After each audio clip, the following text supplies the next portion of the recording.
How y'all feeling tonight? I'm feeling like a real man should, and I hope y'all feeling like real men and women should as well. So tonight, we're gonna talk about ice. We're gonna talk a little bit about ice. Hey, tonight we're gonna talk about ice. We're gonna talk a little. Hush. We don't need that. We don't need that from you. We don't need that from you. You calm down.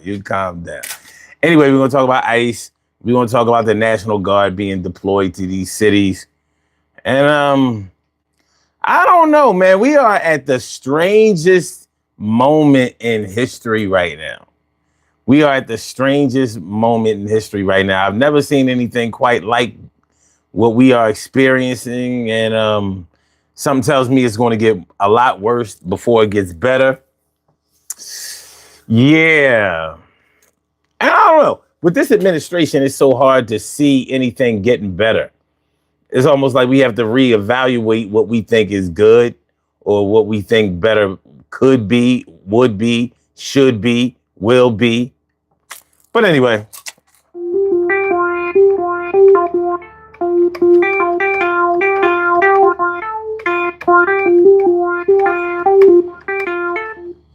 Wait a minute. Something don't seem.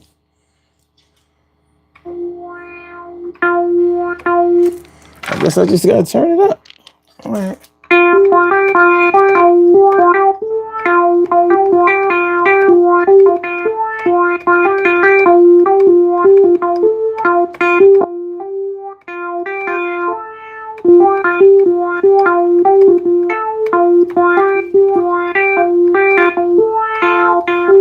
Oh shit.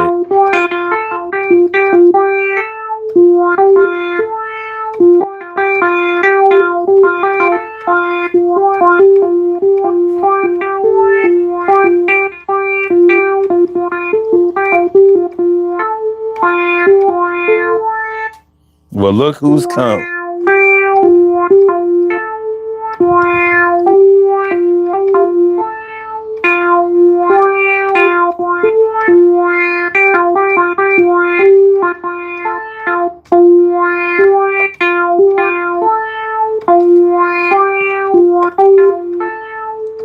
She got out of her sleep for this.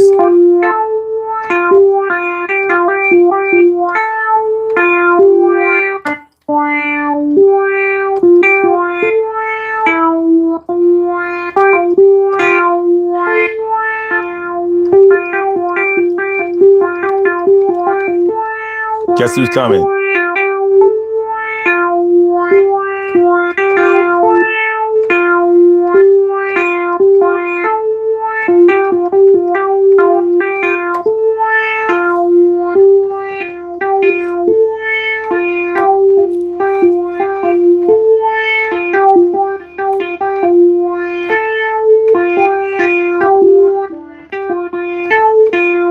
Yo, don't, no. All that scratching,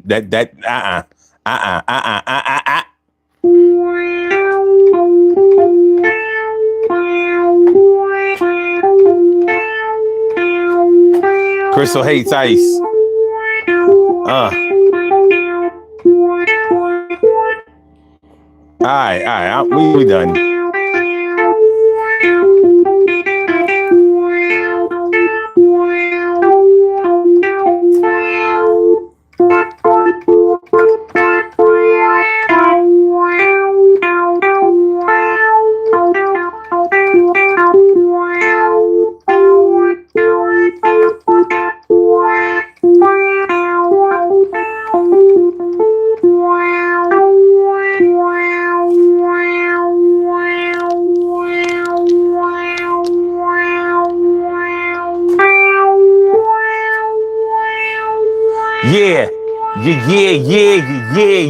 Yeah.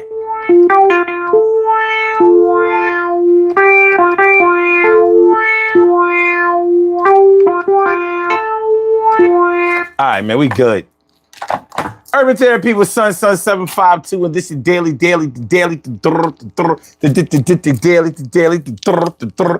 the Daily Go Get Optimism Show. You think it ain't when it is?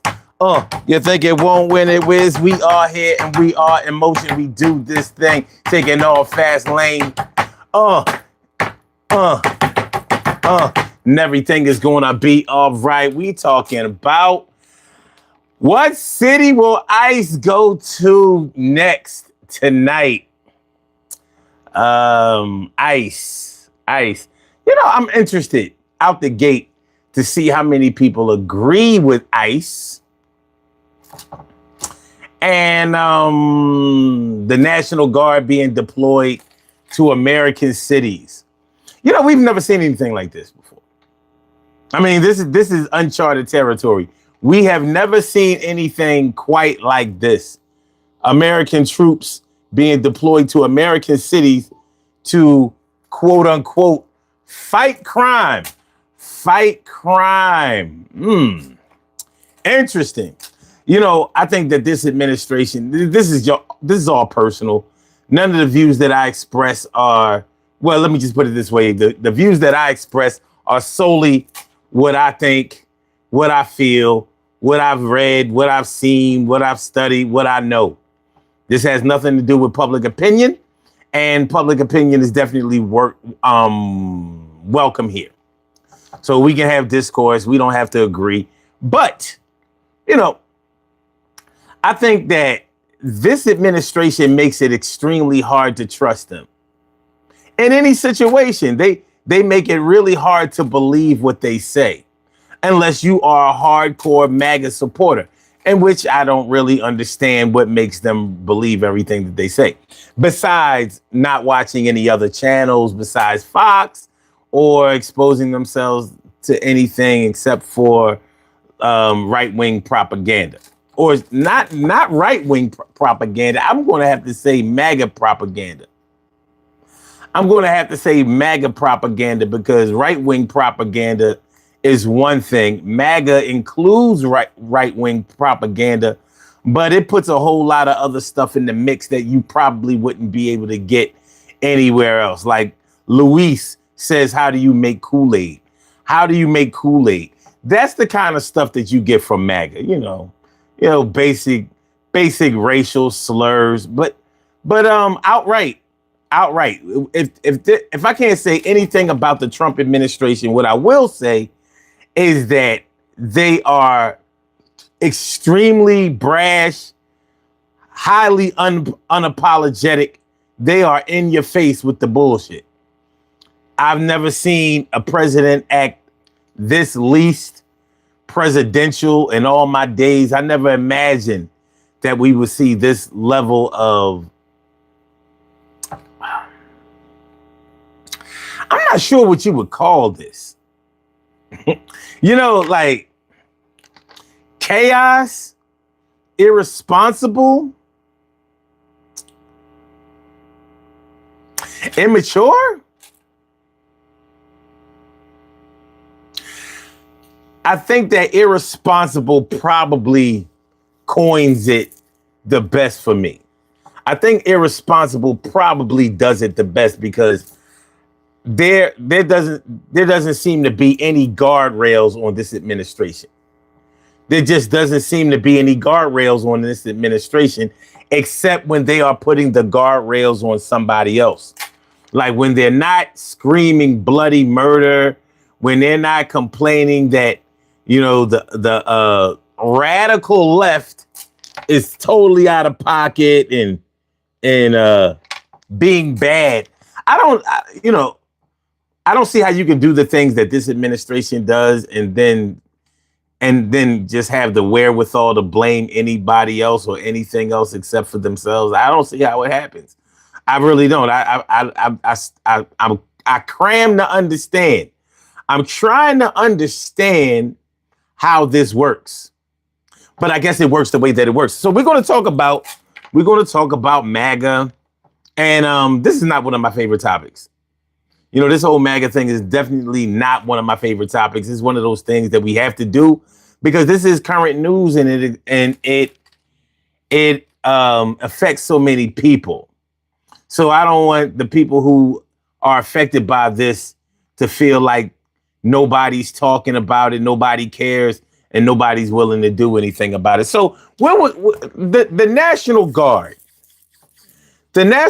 how do we feel about the National Guard being deployed to American cities?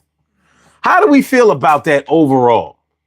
As a country, as citizens, as people, as Americans, how do we feel about the National Guard basically being sicked on American cities to fight crime, to reduce crime? And I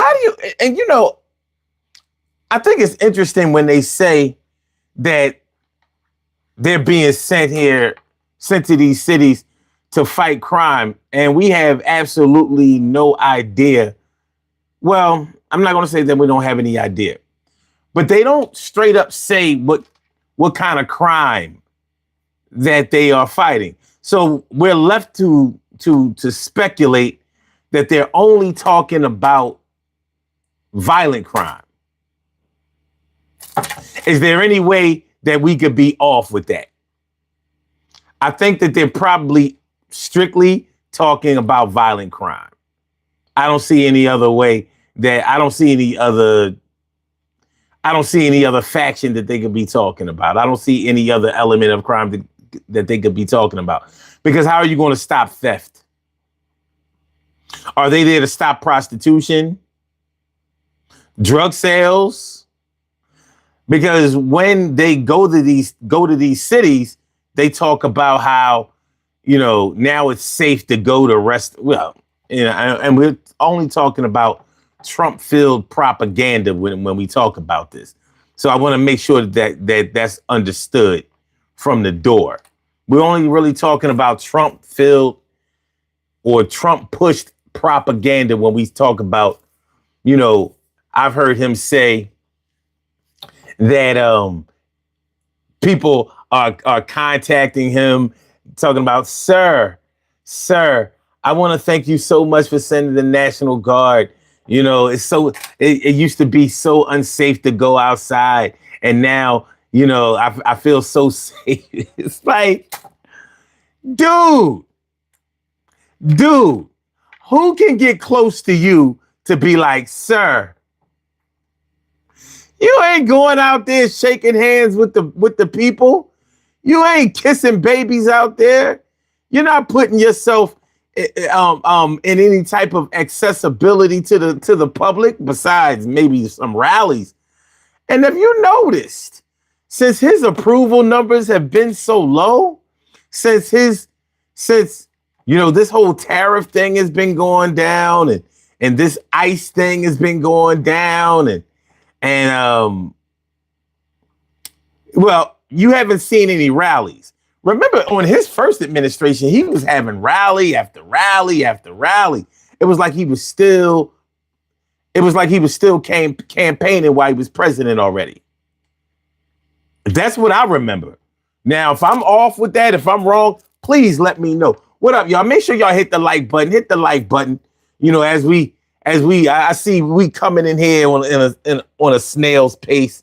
Whatever. I'm trying something new tonight, and I'll tell y'all about it if it don't go right. On some real shit, if it don't go right, I'll let y'all know I'll let y'all know what I did anyway. But I did a little research on I'll tell y'all eventually. But what up, K-Cell? What's good? And T Carry, right, morning, noon, and night. It's always great to have my peoples going directly into your site. And also my people.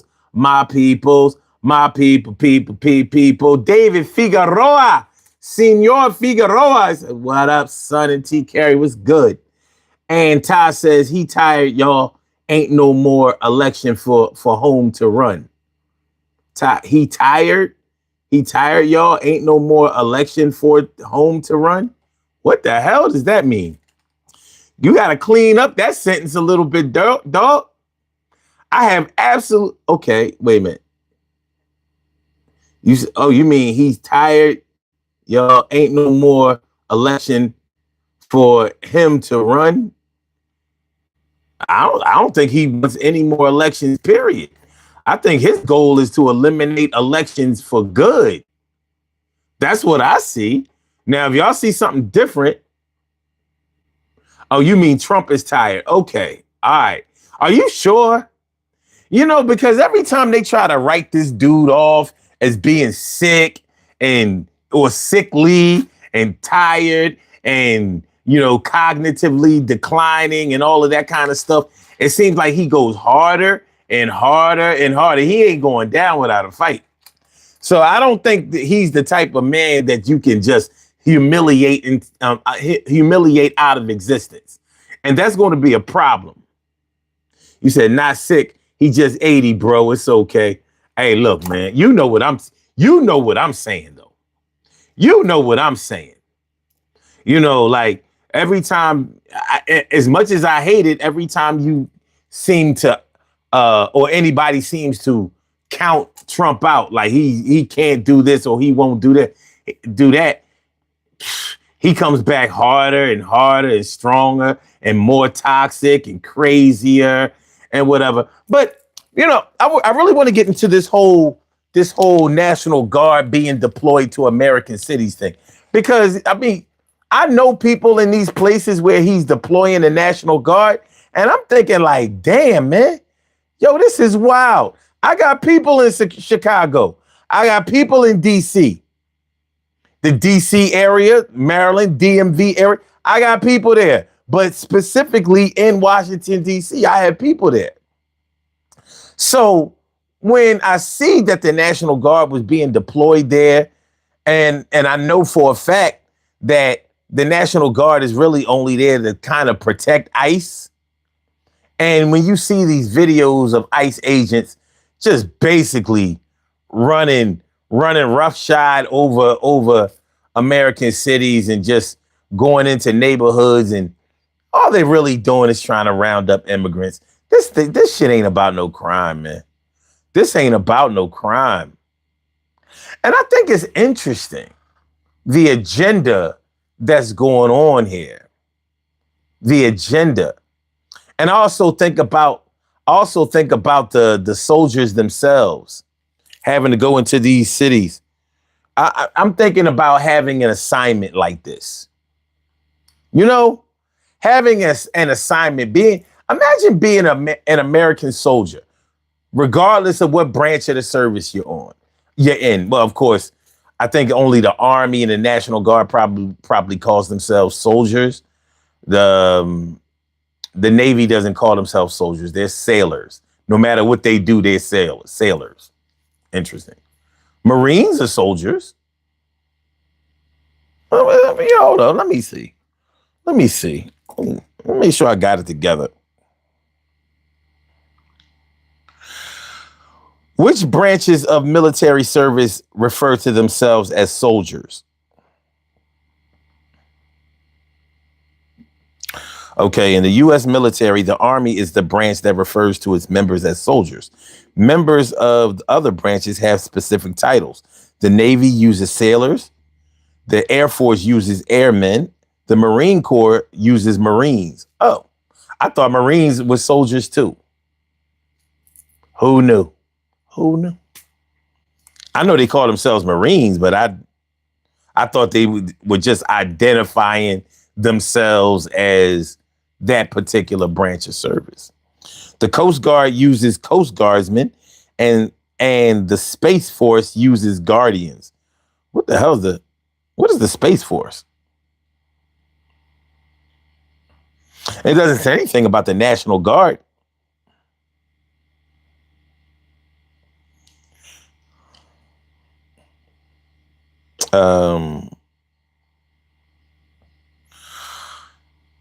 Are the National Guardsmen soldiers? Okay, today with more than 325,000. According to the National Guard, today, with more than 325,000 service members across more than 2,400 communities in 50 states, 3 territories, and the District of Columbia, the Army National Guard is a fully sustainable and interoperable force that remains strongly committed to providing trained and equipped soldiers, capable and ready to carry out. Okay, so they're the Army National Guard. All this time. I didn't know that. So, okay. They're the Army National Guard. Oh. Well, the Army is the branch of the service that's pretty much like security guards. The Marines are the fighters. You know, the Army guys, they sort of, you know, I'm not going to say that they just keep watch, but, you know, I mean, it's a different, everybody has their role in the military, and, you know, the Army, it's not that they don't fight, but we know what the Marines do on them front lines. You know what I'm saying? So, 3D's Adventure was good. 3D's Adventures, Robert Boyd says, and having to go against the American people. I really think about these Army National Guardsmen. Like, I know if I was given an assignment like that, like, yo, instead of going overseas and fighting a real enemy or a threat to democracy, I need you to go to Chicago. I need you to go to Dallas. I need you to go to Miami. I need you to go to Philadelphia. I need you to go to Brooklyn, Bronx, Queens, Staten Island, basically the whole 5 boroughs of the NYC. And then I want you to go to Milwaukee, and I want you to go to Indianapolis and Boston. I want you to go to Boston, and I want you to go over to San Francisco. We already went to California. We already went to LA. But you know what? Go back to LA. And let's see, where else? Maybe Minneapolis. Basically any place that's considered a blue state or a blue territory. Because that's what's going on here. We can try to ignore certain things about this action, but they're only targeting blue states or blue territories. When we know that when it comes to violent crime, there's a particular city in Louisiana that's so off the chain, it's considered the murder capital of the United States. Murder capital? I mean, when we hear something like that, doesn't it sound like we're describing like something that they would say on a rap record?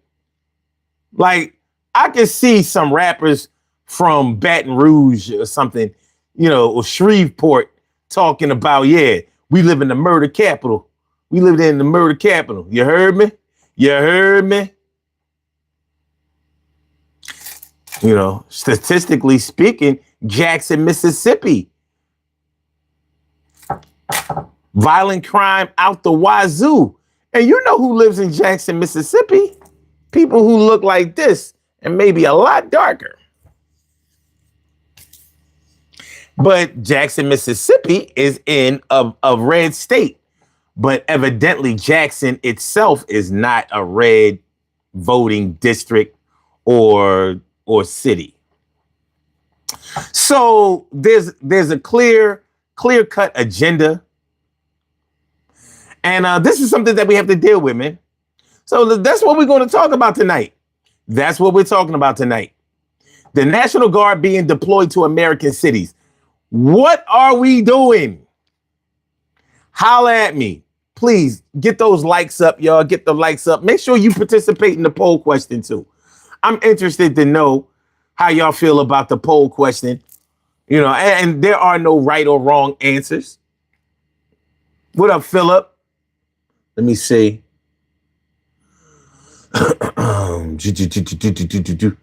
Ty says, okay, wait, no. Ty says, not sick, just 80, bro. You have a call. All right, this is going to escalate quick. Kim's Whims, welcome to the Daily Go Getimism Show. What's on your mind tonight, Ma? How you doing? I'm doing. How are you? Hey, everybody. I'm feeling like a real man should. You already know. Hey, getters. Um, I just heard you say what this topic is, and I'm like, did you get the email we got at work too? It definitely aligns with this topic. Crazy. Well, I don't know, man. There's so much bullshit with this administration. One thing I was saying earlier, I don't know if you was listening at the time, is I said this administration makes it nearly impossible to be able to trust anything they say. Mm-hmm. Oh, this boy said Kurt Bow says, why monkeys not in the zoo? Cause they on top of your mom. That's why they giving her that monkey wood. You might know about that too. You might be the first man to go down on a monkey. That's pretty low, son. That's pretty. I heard, Kurt, if you really are a man, yeah, only a man would write that dumb shit. So I heard your wife is so low, she sucked the dick of a little maggot. And that's amazing. That's amazing. So listen, it's not really my job to get you on up out of here. Like you say, monkeys can't get any living women. They got your mom. Yo, I know if I can only see your little K avatar or whatever, but I'm sure if I could see you, you would have big ears and a very out protruding mouth with monkey teeth. You hairy bastard. I bet you have a lot of hair on your back. I bet you do. I bet you do. But anyway, where would we be? Where would we be? Where would we be? You said, where your hair, monkey? Monkeys have plenty of hair. I've never seen a bald monkey. Kim, you ever seen a bald monkey? No. Interesting. I've never seen a bald monkey before. Maybe you can help out. Call mommy. Call your mother. Call your Mima. Call your Umi. Go ahead, call her and ask her, yo, what that monkey mood? What that monkey wood about, ma? I just pulled this up on the television, and all I see is K-Cell. Say Kurt is one of them cousin fuckers. West Virginia all day. West Virginia, Tennessee all day. All right, but anyway, like I was saying earlier, like this administration makes it nearly impossible for you to trust anything that they say or do. You know, they make it nearly impossible because they are so full of shit and they're so one-sided that there's nowhere to go with them. All you ever hear is culture wars. All you ever hear is, the radical left, the radical left, the radical left, the radical left. These motherfuckers got the Senate, the House, and the Supreme Court. What should they be bitching about? Honestly, what should they be bitching about? Because whenever they don't want to do something, then they just can't do it for some reason. Like the Epstein files.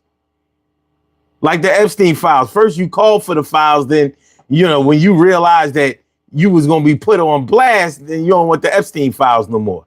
Now you talking about, it's just a bunch of lies in there, bunch of lies. What up, Suzanne? What up, my man Buana Haguski? What's good, my dude? How you feeling?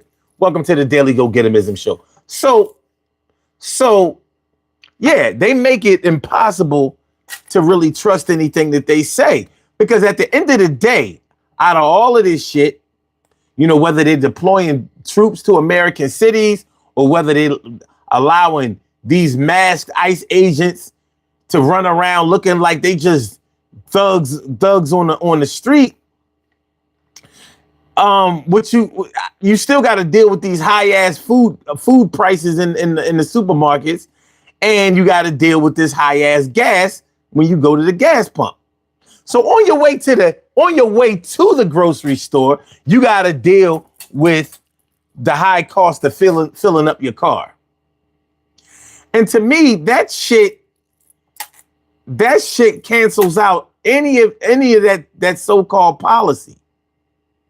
Because I thought about this shit, Kim, and I want to know what you think about this shit. I thought about this tariff shit. I'm like, these tariffs got to be bringing in some kind of money. It's just not money that me and you will ever touch, so it don't fucking matter. It's like if you work for a Fortune 500 company, they make investments and they make a bunch of money and they expand the company, right? Mm-hmm. That doesn't translate into any money for you. That doesn't translate into raises, bonuses, or promotions to you, right? Mm-hmm. So he's making money off of these tariffs, but it's not doing anything for you or I. It's just like when we talk about the economy, and when you hear the word economy, you're thinking that the country is doing better. That means that individuals are doing better. And it has absolutely nothing to do with individuals. Nothing. Like, just because... Yeah, go ahead.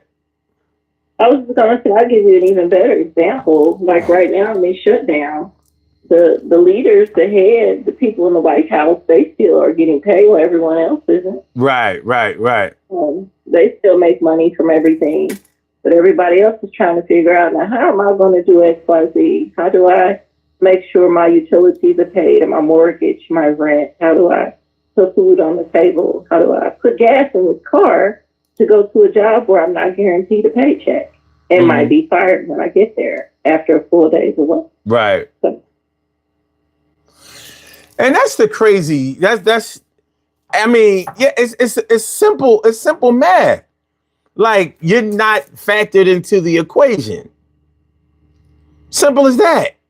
So, a lot of people don't know that when you talk about the economy, they're really only talking about Fortune 500 companies. They're talking about industry. They're talking about corporations. They're not talking about the regular, steak and potatoes, or should I say meat and potatoes, blue collar citizen. They're not talking about that. They're not talking about the middle class. No. It's a trickle down effect that never fucking trickles down to us. So it's important to remember that, and it's important to remember how they calculate the unemployment rate. Like when they say things like unemployment is down further than it's ever been, record lows and shit, they just mean that they stopped paying out unemployment benefits. They don't mean that people actually have jobs. And and speaking of jobs, the jobs report, what was it? What month was that? Was it July or August? When it was so bad that Trump had to fire the person that reported it and shit. Like, oh, I ain't fucking with that. Mm-hmm. Yeah. Like, talk about... Like, we're watching in front of our eyes places that have been open for years shut down. Right. It's just logic. It's logical to realize that these jobs are not available. If we're watching places that we've always seen open for decades, no longer open. If you go past your, a notorious restaurant that's been there for 3 generations and it's open on Saturday and it's closed on Monday, those are jobs lost. Like, it's just common sense. But then when you turn on the news and you see big places like Rite Aid, like CVS, like Starbucks, like Dollar General, and they are shutting stores that begin in 3 digits, and there is a clear problem. So the math doesn't match. There's no way the job market can improve if you see so many of these places shutting down. It's just common sense. And I know there are people who will argue in a different direction. It's like, then you're stupid. You don't know math, obviously. There's a lot going on right now. And I just want to touch on this real quick. When you said something about ICE agents, keep in mind, some of those aren't even just these redneck ass people. Some are just everyday nobodies. Mhm. Like, you know that Benny Johnson, who is just a YouTube personality, a social media personality, was dressed this weekend as a member of ICE as he live streamed a raid. I think it was Walmart. So those are the people who are ICE agents, and it's How do you dress as an ICE agent? Jeans, a shirt, and some boots or some sneakers?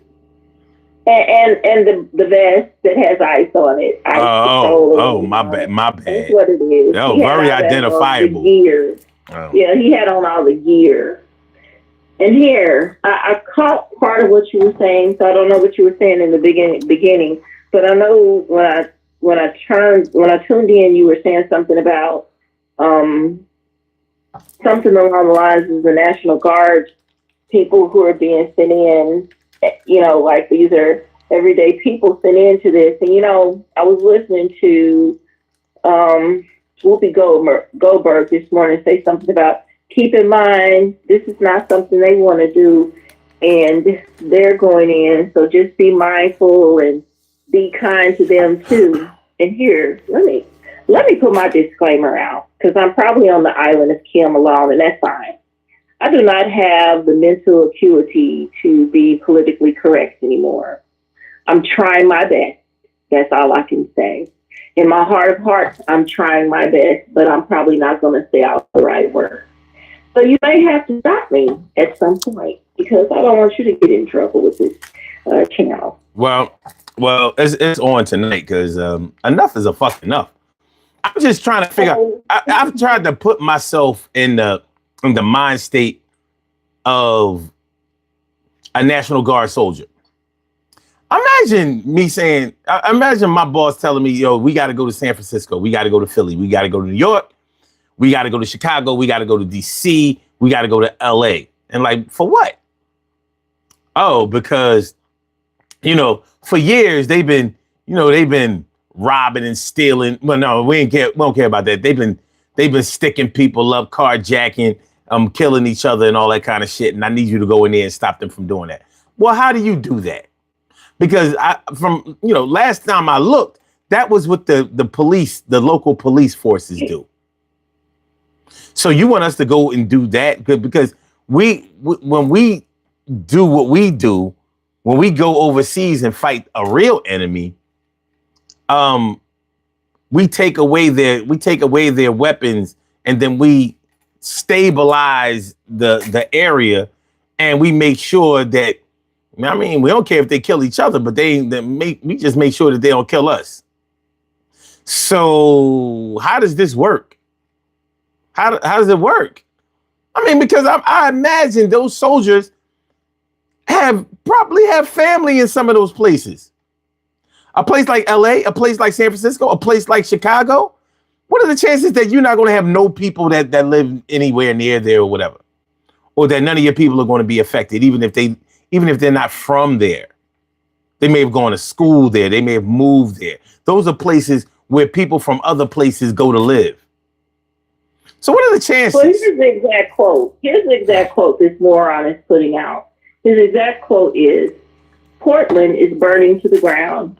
You have agitators, insurrectionists. Turn on your television. Look at your television. The governor, the mayor, the politicians are petrified for their lives. This is the message he's sending. So you have, he's deploying the National Guard the National Guardsmen and Guards people to go in to these places based on this quote alone. The thing about it is, and I hear what everybody's saying, and I tend to be the type of person to say, well, keep in mind, like with the police, they're still people too. They have families, yada, yada, yada, yada. I'm hard pressed to think like that anymore when I'm watching you do some bullshit based on what this man's saying, and he's sending you in on illegal terms. So to me, you don't have to do the things you're doing. You're doing them because you choose to. For example, even though there are some ignorant people who say it didn't happen, that it's AI and all this dumb stuff. The world saw him send these people into the apartment building in Chicago. Mm-hmm. He zip-tied children together, had them zip-tie children together. They had senior citizens sitting outside until 3 or 4 in the morning with handcuffs on and pajamas and robes and all this bullshit. And that's my neighbor. Chicago is my neighbor. So if it was cold here at 3 or 4 o'clock in the morning, it was cold there. I can't imagine my grandmother sitting in the cold. But here's a fact. My friend's son's friend lives in one of those buildings, and he was put in handcuffs. He's a young black man who just goes to college. That's all he does. And he sat out there in handcuffs for no reason. Now, I want to understand and feel humane and think these are people too, and they have families too. But listen to me when I say I wouldn't give a fuck about you. If you came in and I watched you zip tie children together for hours and take a bunch of people and put them in handcuffs for no fucking reason. So at that point, what I think is if you get blasted, that's on you, fuck your mama, fuck your family, fuck everybody. That's how I would feel about it. I wouldn't give a damn about you being a human being anymore because you're not acting humane at that point. And I know it's your job, but if they worked at McDonald's and McDonald's told them, go in there and piss in these people's fries, at that moment, they're like, you know what? I'm not doing this job. And that stands the same way as that. If they're telling you to go into a building or a city and do something inhumane, then you don't fucking do it. If you decide to move forward, then at that point, I don't give a fuck about you. That's where I stand on it. I don't have that empathy anymore. I don't feel sympathetic towards whatever happens to you anymore at that point. No, I understand. I don't have any personal positive feelings towards any of this shit. I don't know probably 1,000th of the people in the United States, but I do know that I live here and we do have a lot in common with each other, regardless of race, ethnicity, culture, and all that kind of stuff. If you were born and raised in the United States, then there's certain things that you know, and there's a certain level of competency that you expect, and a certain level of protection. I'm not used to Americans having to protect themselves against their own military. That's not what we do. We've never done that. So when you talk about this National Guard, like I was reading Mia her comment. She said, I just came back from DC. The National Guard is having a ball, walking around, eating and socializing. They aren't doing anything. They were just hanging out at the train station, hanging out at the malls. Now, I mean, was it always like that, or was it a little different when they first came in? Now, the National Guard is really only there kind of to protect ICE, because ICE, wherever the National Guard is going, ICE is going right in with them, so they can round up all the so-called illegal immigrants, even though we know for a fact that they just been rounding up anybody light skinned. If you're light brown, they snatching you up. So, this is a problem. This is a major, major problem, because I saw a video today. I don't know if you saw this video today, Kim. It's viral like crazy, where ICE agents, it was like 3 ICE agents, fucking up this Mexican looking type dude. And this was in Chicago, and people, was driving by and beeping like, yo, man, what are y'all doing? Because they knew what it was. And then the citizens started getting involved. Like, so they didn't jump on the ICE agents. They didn't get violent with them. They didn't get physical with them, but they started surrounding them. And the ICE agents eventually just stopped fucking with the boy, jumped in the car, an unmarked vehicle, and got on up out of there. Now, Now you look at this. The way that they did things and the way that they left looked like just regular thugs on the street. There was no difference, except they had guns. And you talk about the ICE vest or the vest that I didn't see that shit. You know what I mean? These motherfuckers is about as unidentifiable as they come. Like, what's to stop people from impersonating ICE agents? Where are the guardrails, for that? Because I mean, they look like regular people doing that. There have been people doing that. That's what I'm saying. That's what I'm saying. Make sure y'all hit the like button, y'all. Y'all a little light on the likes. You know what I mean? You just give it a little thumbs up. Subscribe to the channel if you care to. I'd appreciate that too. But please just help out with some thumbs up. Get the likes up. But yeah, and they have all of the agents aren't masked, but a high percentage of them are. So they are about the easiest agency to duplicate on the street, just on some bullshit. They are too easy to impersonate. They just look like regular dudes. So I don't know. This is definitely a bad look. And this ICE thing, I definitely disagree with, but I disagree with the whole National Guard thing too, because we know all of this stuff is just a distraction. It's all a deflection. We have so much bullshit going on with this administration. Like we're somewhere between the Epstein files, tariffs,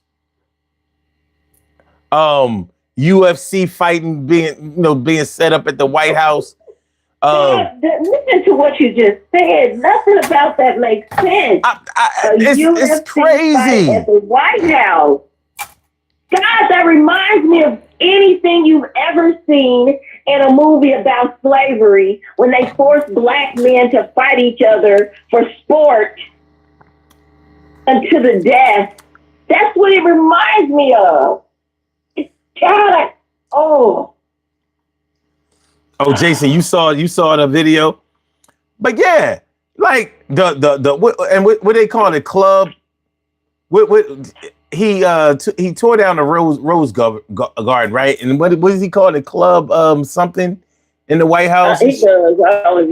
I can't remember. It just looks a hot fucking mess. This looks a mess. He has destroyed the White House. And that's because he plans to be a forever dictator. That's why. And nobody can do anything. We living in a nightmare, wide awake. Because this is the craziest shit I ever saw. All of this shit is un-American. Aaron Larson in the chat, he says, "I'm not American, but I've seen videos of the ICE guys with the ski mask and regular clothes. What's with that? Where are they even recruited from?" Well, Aaron, we'd like to know too. We would like to know too. Well, they're making like $150,000, so there's definitely like a financial incentive. You know what I mean? It's a really good job. If you can get it. Can we talk about that for a minute? Yeah, let's talk about it for a minute. What you're saying. I received 2 emails at work and the video you're talking about. And because we needed to get this information to prepare for whatever is going to happen in the next few weeks. And both emails had us stunned all day. That we couldn't hardly do anything but just keep reading this like, what in the fuck are we looking at here? This is ridiculous. How is this happening? We're in the midst of a shutdown and people who are essential are not getting paid. People are going to work who are responsible for our loved ones in the air and in transportation, period, are not getting paid. But these people over here, who may or may not really be anybody, are making bank. Mm-hmm. Okay, finish what you're saying. When you get a chance, I want to read what we were sent. Yeah. So what I'm saying is, what I'm saying is, the answer. What was his name? Damn, Aaron. Yeah, there's a financial motive here. I would imagine that the ICE agent, like a job like this, is probably very attractive to what Donald Trump might list as patriots. So, because they've been throwing around this word patriot a lot. And basically, a patriot nowadays is anybody who believes in what MAGA is selling. Anybody who's buying what MAGA is selling is a patriot these days. So if you agree with MAGA and their principles, you are a patriot. GTR Benny says, you from Chirac? Nah, I'm from Philly. And they talking about coming here. They are. That's part of our message. They are. Yeah. So, there's a whole list of places. They talking about coming here. Nothing is going to stop this. And this is part of the problem. Nothing stop. When this motherfucker sets out to do something, I was thinking about this. I was really thinking about this the other day. I was like, he finds loopholes and ways to get done anything he wants to get done, even if he has to circumvent the legal system in order to get it done. What if this motherfucker was decent? If he was decent, if he was good, can you imagine? Like, he would be the greatest president ever because he would find ways to do well, to do good, to actually be helpful, to be productive and constructive. But he likes to center his attention on being destructive. Now, many people don't look at what he does as being destructive, and I don't see how. But then again, I see how. Because racism and hate approves of racism and hate. So anything that deals with hatred and racism and discrimination, then they're all for it. But it always amazes me how they can write off, how he deals with social media and how he calls out just inaccurate jargon like all day. Like this. Oh yeah, I've secured $17 trillion in investments in it. Like 17 trillion. So we're the richest. We were already the richest country in the world. Like we like stupidly rich now, right? 17 trillion. Yeah. If we had 17 trillion coming in, it would have to. We would have a shutdown. Well, we would have to. It would have to show in the Treasury. That's number one. And yeah, there definitely wouldn't be a shutdown, and there absolutely would be no reason for any unemployment. There would be no reason for. Not only would there be no reason for unemployment, but there wouldn't even be any reason to work. We'd be so rich on top of what we already had, and it should be a surplus left from the national debt. And last I checked, it ain't been paid. So there's a lot going on. Maybe he's saving his coins for a rainy day. The country might need new brakes on their car, or the country might need maybe the refrigerator broke down, or the country might need a new roof on the White House. And speaking of White House, the motherfucker was just on the roof of the White House a few months ago, aimlessly walking around in a daze, in a suit, confusion. Like I've never seen him. I've never seen anybody on a roof with a suit on. Maybe overalls. And no one knew why he was there, and he didn't either. I just wanted him to step a little closer to the edge. That's all I wanted. I don't know. This shit is mucho. But this is what we're working with. And as theatric as this shit sounds and looks and seems, it's worse. Whatever you see is way worse than this shit. That's the sad part. That's the disheartening part. That's the part that has everybody drained. That's the part that's exhausted. That's the part that has people afraid. That's the part that is ruining our lives as a whole. That's the part that has the whole world in an uproar because it's far worse than what we see and what we hear. That's the problem. Everything he's doing seems to affect other places. And it's how, just how. How is this possible?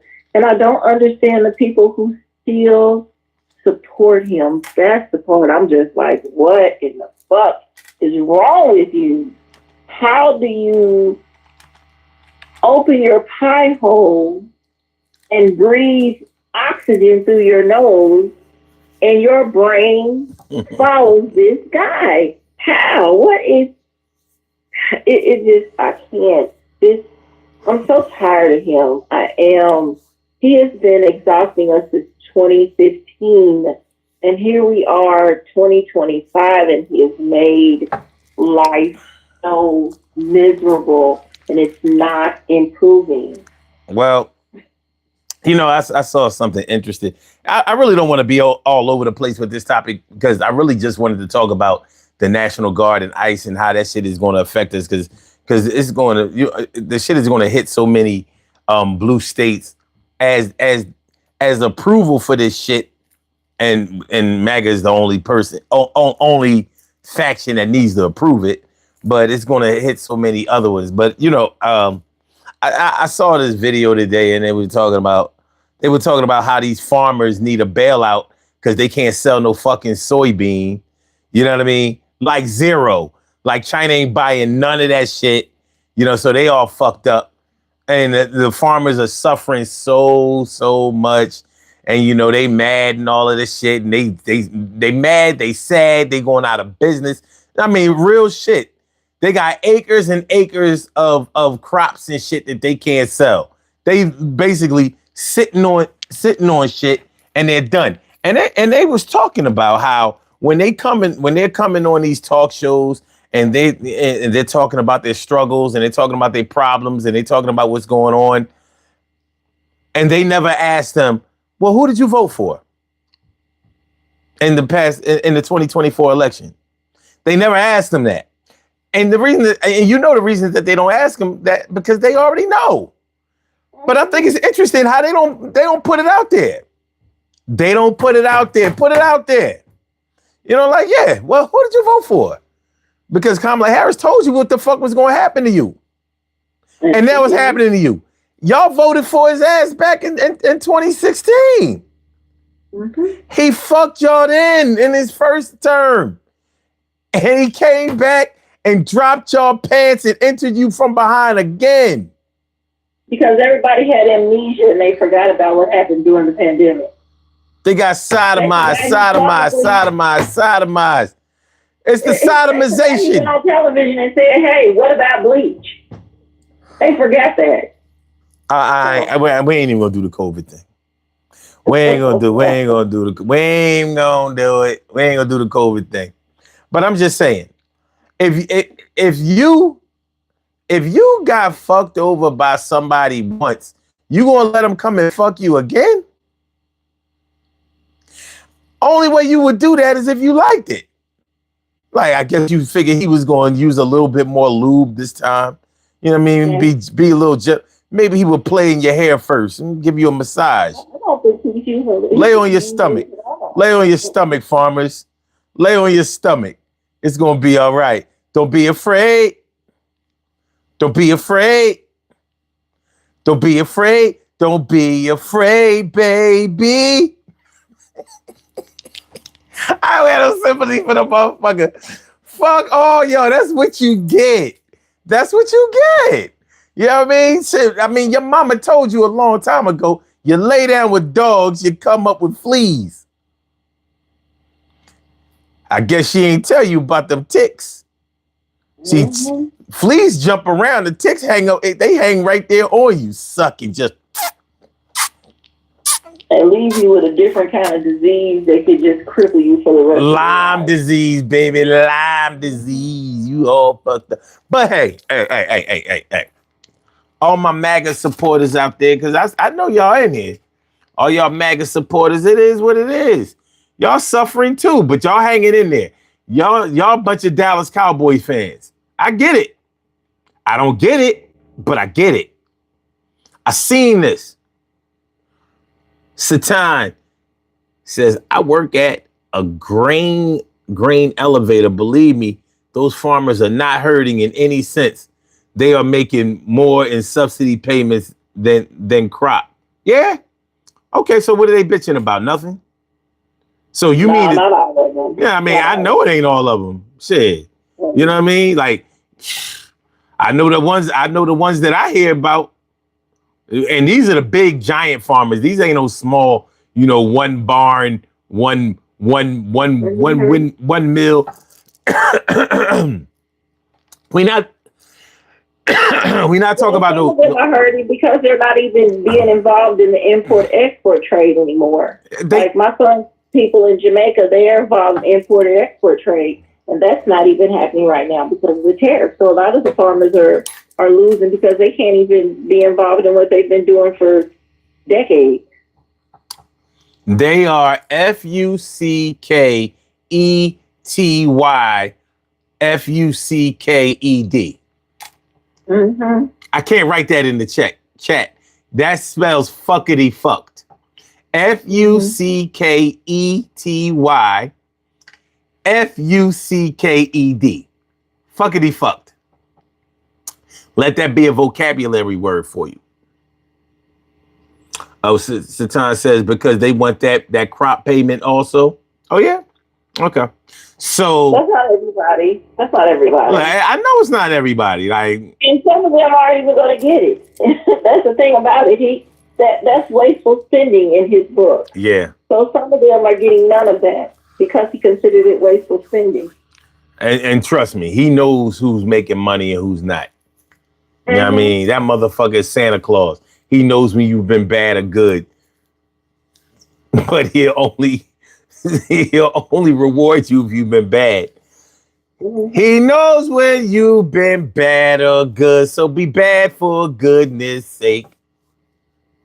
All right. But yeah. Well, let me ask you, have you guys seen these ads that they're paying for that are being ran trying to rally new members of ICE? Have you seen these ads in your city? Not in my city, no. But I don't get out a whole lot. But don't get it fucked up. Philly is not a purple city, red in no kind of way. I saw this video. Months ago, and it was like these old, Italian gangsters, Joey Merlino and a bunch of other motherfuckers, that have been locked up, fed crimes and all that shit, all the Italian mob shit. And he was saying, he was like, all of South Philly loved Trump, and Philly would never be woke. I was like, what the fuck is you talking about? Look at the numbers of how we voted in the 2024 election. 80% Democrat. We don't fuck with that shit. Yeah, the MAGA cats are loud, but they loud and insignificant. This ain't never been no. I think we had a Republican mayor. I don't know. We don't vote that way. Republican mayors of Philadelphia. Obama said he's been getting emails. Let me see. Bernard Samuel was the last Republican to be elected mayor of Philadelphia, serving from 1941 to 1952. For over 7 decades since Samuel's term, every Philadelphia mayor has been a Democrat. What the fuck is, like, who don't know that? We do not fuck around. This is a union city. We can't have no damn Republican here. We know to do what? Unions at all. The Republicans hate unions. They don't fuck around with no unions. Unions demand rights. And try to tell them that they can't have no subsidies or no incentives or no welfare. Shit. They bought that life. But 1941, Well, can I read this article? Yeah, go ahead. So this is what we received at work. One of two articles we received at work yesterday or this morning, whatever you want to call it. So it says, this is from the Associated Press. It says U.S. Immigration and Customs Enforcement is spending, in a shutdown, millions of dollars on television advertising in select metro areas around the country. An Associated Press tally found aimed at recruiting local officers frustrated with their city's restrictions on immigration enforcement into President Donald Stupids' mass deportation efforts. He says, you took an oath to protect and serve, to keep your family, your city safe. Again, the narrator says, as images of the cities targeted and ICE agents arresting people move across the screen. But in sanctuary cities, you're ordered to stand down while dangerous illegals walk free, children. The campaign airing in more than a dozen cities, including Chicago, Seattle, Philadelphia, and Atlanta, is part of ICE's $30 billion initiative to hire 10,000 more deportation officers. Now, they don't spend $30 billion to hire 10,000 teachers. But I digress, hiring 10,000 more deportation officers by the end of the year to supercharge deportations. The money is part of the $76.5 billion sought by Trump's Republican administration for ICE, a tenfold increase in its current budget, as part of the sweeping multi-trillion-dollar tax breaks and spending cuts bill enacted in July. ICE is already offering bonuses of up to $50,000 for new recruits and other benefits such as tuition reimbursement as it seeks to fast-track hiring. Tuition reimbursement when they are cutting programs for college students as we speak. Mm-hmm. And while some parts of the federal government are shut down as a result of Congress's failure to pass a spending measure last week, the ICE ads reflect that the push for mass deportations, the Stupid administration's top priority, is still flush with cash. Imagine that. The ads open with videos of each metro's familiar skyline and the narrator's voice announcing, for example, attention, Miami law reinforcement. Beyond that, the spots are identical, inviting officers to join ICE and help us catch the worst of the worst, drug traffickers, gang members, predators, according to a review of the ads on the ad tracking service Ad Impact. The 30-second spots began running in mid-September in Albuquerque, New Mexico, Boston, Chicago, Denver, New York, Philadelphia, Sacramento, Seattle, Washington, D.C., and adding to the list a week ago, Atlanta, Dallas, El Paso, Houston, Miami, Salt Lake City, and San Antonio. As of Monday, total spending on the ads had topped $6.5 million, with the most spent since mid-September being $853,000 in the Seattle area. However, Atlanta saw the most in the past week, more than $947,000, according to Ad Impact. It was unclear why ICE targeted those locations and not others. Well, we know why. There is no standard definition of what is a sanctuary jurisdiction, although it generally refers to cities or states that limit their cooperation with ICE. Some, but not all of the cities appear on the Justice Department list of cities that impede enforcement of federal immigration law. Asked in an Associated Press email to explain why specific areas were chosen as advertising targets, Department of Homeland Security officials declined to provide an explanation. Imagine that. Mm-hmm. Instead, they replied with a September 16th press release near the beginning of the ad campaign, reporting that it had received more than 150,000 applications and had extended 18,000 tentative job offers. Some cities where the ads have been playing, particularly Boston and Chicago, have been repeatedly criticized by the Trump administration for their policies that limit how much they can work with federal immigration enforcement. ICE has launched immigration crackdowns in both of these cities. Local officials in Chicago have been outspoken against the stepped-up enforcement. Albuquerque is among the smallest metropolitan areas where the ads are airing. Though the city's mayor, Tim Keller, has been a vocal opponent of the Trump administration's immigration policy. In July, Keller signed an executive order barring city employees from assisting federal authorities with civil immigration enforcement unless legally required.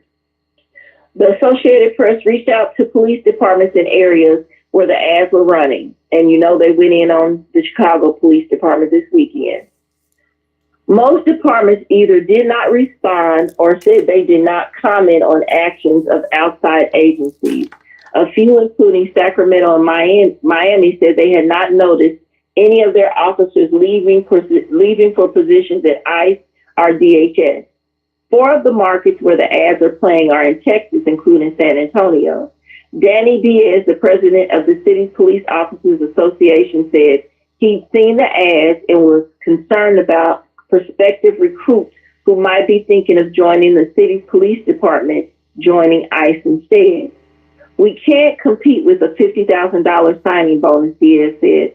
I do think that the younger generation will jump on that. The government shutdown could dampen ICE's recruitment hopes, he said. We know that's not accurate. It's not going to happen. They're furloughing federal employees, and I don't think individuals want to leave one department to go work for a federal agency when they don't know if they're going to receive a check or not. He said, referring to the lapse in funding that has led to federal law enforcement officers going without pay. Philadelphia Police Captain John Walker said, it's too early to tell whether the ad campaign has had an impact on the city's recruiting. Instead, he suggested the ads appeared more geared toward reassuring viewers that the Trump administration was addressing illegal immigration. He states, it's the psychological feel. You want to know that there are cops out there because it makes you feel good. Said Walker, who's in charge of the Philadelphia police recruiting. That's all this is, strengthening the belief that they're doing something. The ad blitz comes as law enforcement departments around the country are struggling to meet staffing demands. That's what we woke up to. Mm-hmm. That's what we received. Because we have to get ready for the phone calls and the intake and all the stuff that comes with it and what the attorneys are going to need to deal with moving forward. And I must admit, the phones started ringing at 9 a.m. and they didn't stop too well after 5 p.m. when the phone lines were shut down. We were still getting calls because we couldn't shut anything down.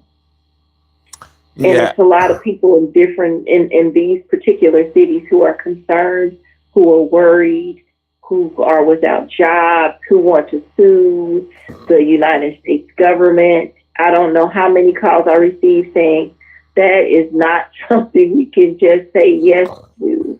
And so many of the attorneys are like, I want to take on a big case, but I don't know where I stand with it. It's too much. It's a lot. And the question of what city is next, who knows? Because there's no rhyme to this. There's no logic to this. There's nothing that says, hey, this is happening here and this is happening over here, so we can expect them to go there next. The only thing we know is he's going to places where Dems are the leaders as far as their government, or the mayor, or the police department. That's all we have to go on for real. Yeah. Because in Portland, we all were like, Portland? The only thing in Portland is hippies. Why are you in Portland? Where are you seeing that Portland is burning to the ground? Because that's not what I see. Burning That's to not the what ground. anyone has seen. Now it's burning to the ground. Now that you've caused friction, now that you have these people arguing with each other, now it's starting to build this reputation that you've given to it. But before, it was none of that. And even in that, you don't have people out there shooting at ICE or nothing like that. You have people out there in a chicken costume, in a Barney costume, in a rainbow and cloud costume, in a pig costume. You have people out there dressed like that. You have people out there passing out pizza and water.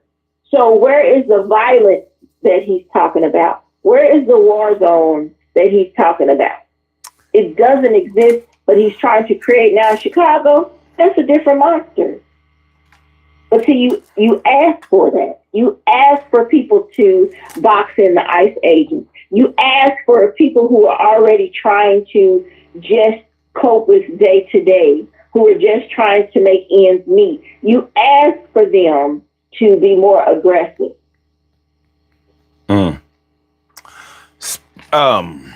You know, I have a friend, and he seems to believe, you know, I don't know. When some people get on this law and order thing, as if that's gonna, you know, take you off of the radar of being targeted or profiled or anything like that.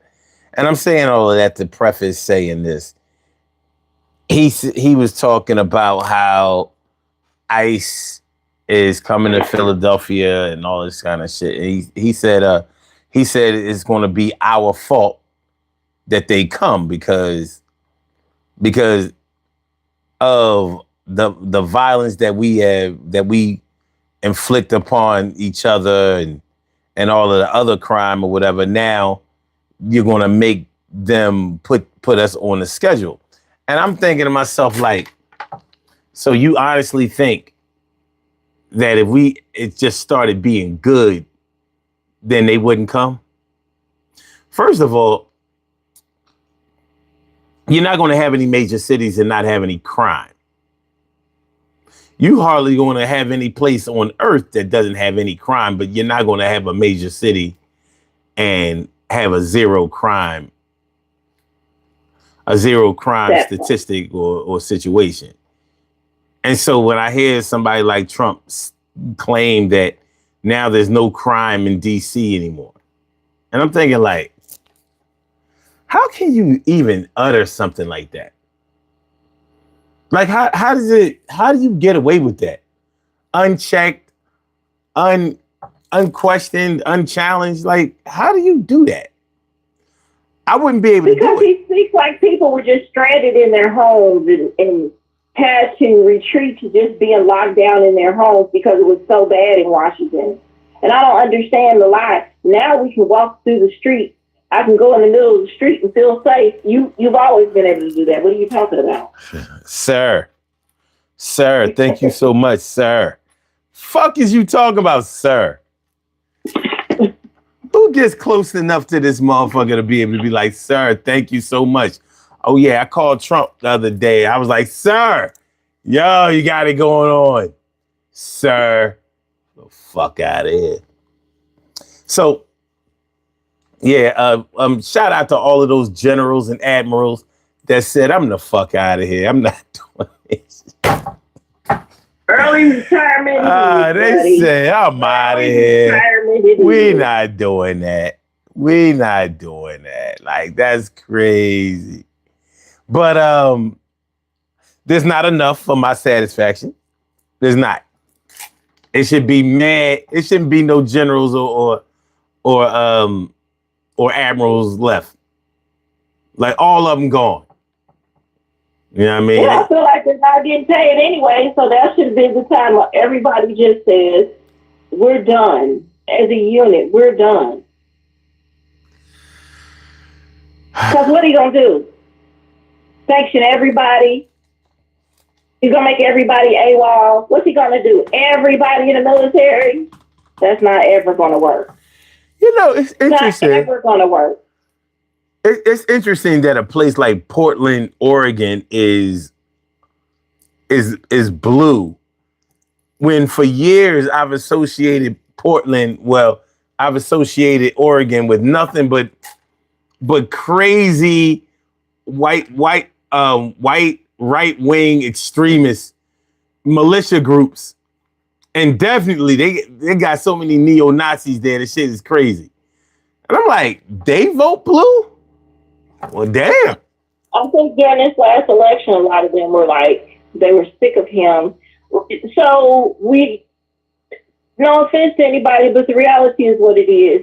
Portland is a trans community. It's a heavy LGBTQ, whatever community. Okay.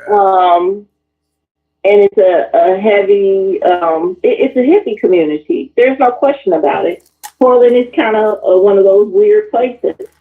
So because of that, you can't help but to question, is that the reason why he felt like we need to go in here? Or is it because, like they said, someone's been looping an old video from 2020, I guess, and he believes it to be true because he's stupid? I don't know. But I believe when he ran this time around, he said so many negative things. That community is like, oh no, we can't deal with you. So let's vote different, because this is not what we're going to do. If you have so many negative things and you're targeting us, then, you're not going to get the support. So I think that's the reason why the vote began to shift a little bit.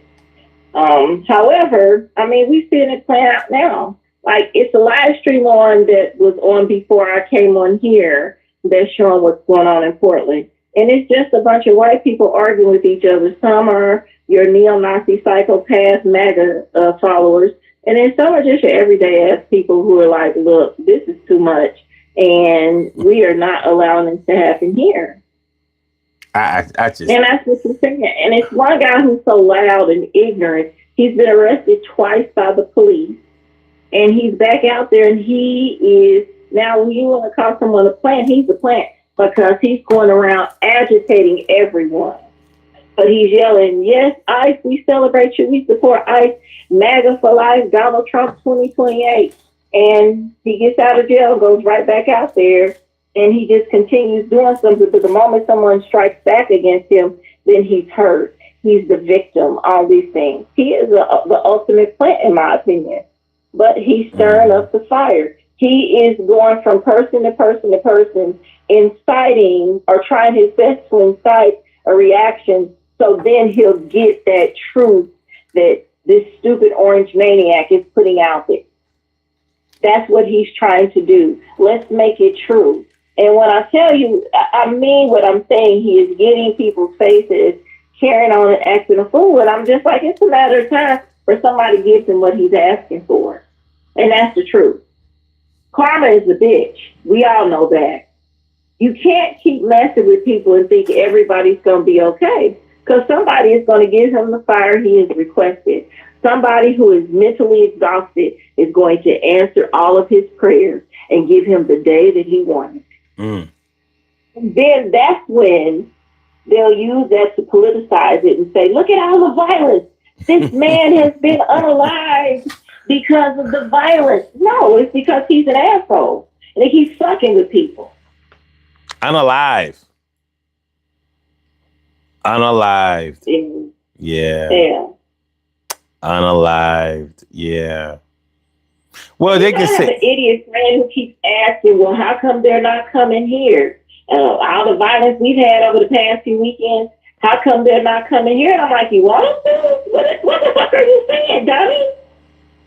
Well, maybe some of these cities or states have a suggestion box. Like, what would you like to see happen, politically over within the next 3 years? Oh, I love to see ICE come here and just get rid of all of these criminals. We need to reduce crime. But where has it stopped? Where has the violence stopped? Where they've been? It's only increased. It hasn't stopped anywhere. There's still crime in Washington, D.C. That hasn't stopped. Still crime in Chicago. That hasn't stopped. Because see, my thing is, what do you want? What do you want to happen? Like, I heard they had this big speech to all the gangsters and all the gang members, and you Crips and Bloods, you can't do nothing to us. Come to us, we gonna show you. And I'm like, is that what you really want? Do you really, really want that? Is that what you're asking for? Because see, when you get that, then what? It's going to be terrible. And I think the more they continue to do that, eventually these young people, these new people on the planet are going to get so exhausted that they give them what they're asking for. And then we will see the reality of pure evil, hate, and violence in this country. And once it starts in one spot, it's going to spread like wildfire. And I don't think anyone who is asking for this really recognizes how bad this can be. Well, they say to, watch what you wish for because you just might get it. Mm-hmm. And like you said, these National Guard members, they have family members. See, fighting over across the waters is different than fighting on your own soil. True. Our military, facts, any branch, is not equipped to fight on their own soil because it's a different level of protection there. It's not the same as going to another country. It's not the same as going to Saudi Arabia and you're fighting against people where you don't have any ties. And you're fighting just for humanity.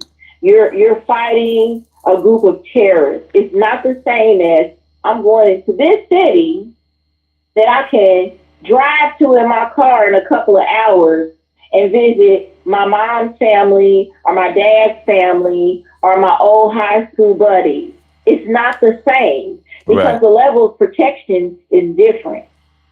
Because you want me to go in here and clown in a city where these are people I know? You want me to go and shoot up a bunch of people where these are the same people who I know? We speak the same language? These aren't kids running out with bombs strapped to them because they have been trained to be martyrs. These are just kids who are everyday fucking kids with a toy. It's different. Our military, no branch, is prepared for that. Our National Guard is not prepared. All that little shit they're doing now is little. If they have to really go in, unless they fucking crazy, like they completely full metal jackets, that's the only way that would happen. But just for your everyday National Guard, if they have to go in and shoot up the block, they are not going to be able to do that. Mm-hmm. So what was gained here? Nothing. And you create a big problem. So. Yeah, the problem is definitely created. This is a problem beyond measure. But like I said, it's going to get a lot worse before it gets better. Like this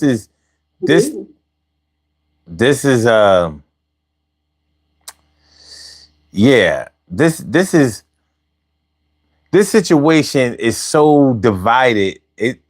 The way people see it is so divided amongst the masses, and both sides really think that there is no other side to it. Now, I think that there should be a clear line drawn in the sand of ideology, but the thing is that's not going to help either side. And it just looks to me like we're just so headed for a civil war. And I don't even know what the civil war would consist of. I really don't. I don't know what the civil war would consist of. Like, what kind of people against what other kind of people? Because we are diverse enough to the point where our trust factor is in a vulnerable place. So like when people talk about this whole Civil War thing, like, what do you think? Is just going to be Republicans against Democrats? Like, that makes sense to you? Like, I don't think that I don't think that's because it's not even that simple. It's not even just. Remember, the Republican Party is split itself. right. So that doesn't even make sense. It split itself, so that doesn't even make sense. And they talk about a race war. That's not going to happen because everybody's an ally to the other. I mean, I'm talking about everyday normal ass people. I'm not talking about crazy psycho redneck ass people who inbred with the cousins. I'm just talking about your everyday people, like my neighbors. We have a diverse community here, and we're all allies in this together. Yeah. We have the same thought process. We want a peace of mind. So that race war is not going to go the way they're anticipating it. It's not 1922, so that's not ever going to exist. So I don't know what they think it's going to be, but it's going to be ugly and it's going to be terrible. That's what I know. Well, that might be the part to really know. Yeah. But like I said, it's going to get worse before it gets better, because this flooding the zone thing it's a real thing, and it's the ace in the hole that this administration has, and they really do use it to their advantage. The power of distraction, the power of deflection. You know, the right hand definitely doesn't know what the left hand is doing. So we are paying for it all. Oh, literally, we are paying for it all. We can't pay our bills at home, but we're paying for this shit.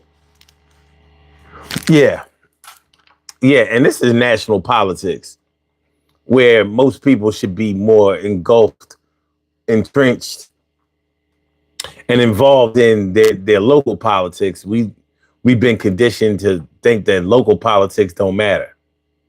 That's the small fry, even though this is who we deal with on a daily basis. But when you don't know until you know. You don't know until you know, and there's so much more to learn at this juncture with so many people. So I think we're dealing with a situation with people who don't even know that they don't know what's going on. Yeah. You know. So yeah, it's well, and we have to stop. Go ahead. No, you can finish. I was just gonna say, and we have to stop saying, well, vote. Voting is when you vote. That is not the only answer. Stop saying that. Everybody thinks that's the answer. Well, we got here because of voting. We got here in 2016 because of voting. We've been here because of voting. Right. At some point, that's not enough. That's like telling people just pray about it. Just pray about it. I'm not saying nothing against prayers, because I pray for everybody all the time. But the reality is, you have to have an action to match those prayers. You have to have an action with the voting. It's not enough. Mm-hmm.